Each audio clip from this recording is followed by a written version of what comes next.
Всем привет! Вы на канале Готовим с Оксаной Пашко. Сегодня приготовим красивый пирог в виде цветка.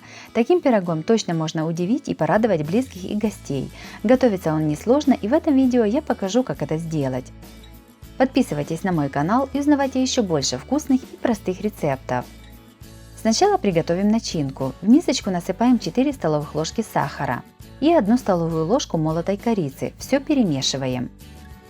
Также можно приготовить начинку с какао или маком, смешав их с сахаром. Берем уже готовое дрожжевое тесто и разделяем его на 4 примерно одинаковые части. Общий вес теста у меня 1 кг 200 грамм. Каждый кусочек теста немного подминаем, чтобы получился шар. Раскатываем из него круглую лепешку. Диаметр моих лепешек примерно 25-27 см. Видеорецепт одного из вариантов дрожжевого теста есть у меня на канале. Ссылка на экране или в описании под видео. Также можете замесить дрожжевое тесто по своему любимому рецепту. Берем первую лепешку и кладем ее на лист пергаментной бумаги. Лепешку смазываем растительным маслом без запаха. Сверху посыпаем приготовленным сахаром с корицей. Накрываем второй лепешкой. Ее точно так же смазываем растительным маслом и посыпаем сахаром с корицей. Накрываем третьей лепешкой и опять все повторяем.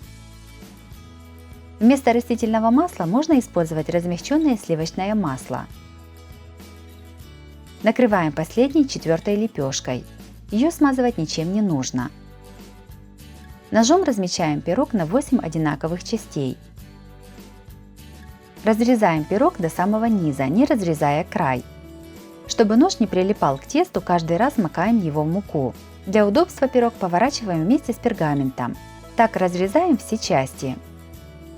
Берем круглую палочку и между разрезами продавливаем тесто до самого стола. Я использую ручку от деревянной ложки. Также можно использовать деревянную ручку от кисточки для рисования или взять палочки для суши. В продавленных местах немного разрезаем край. Берем два конца получившегося лепестка и склеиваем их снизу между собой.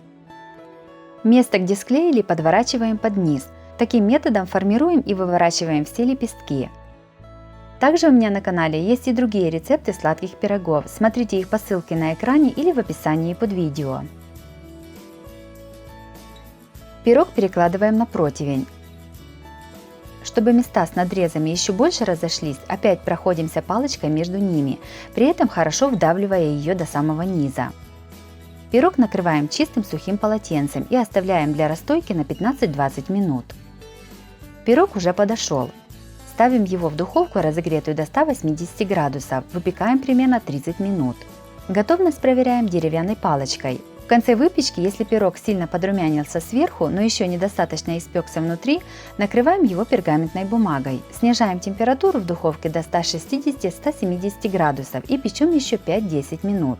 Готовый испеченный пирог достаем из духовки и накрываем полотенцем.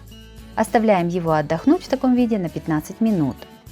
Еще теплым пирог смазываем растительным маслом без запаха или сливочным маслом, для того, чтобы он приобрел красивый аппетитный блеск.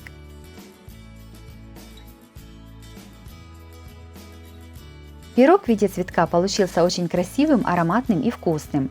Готовить его можно из любого дрожжевого теста. Таким пирогом точно можно удивить и порадовать близких.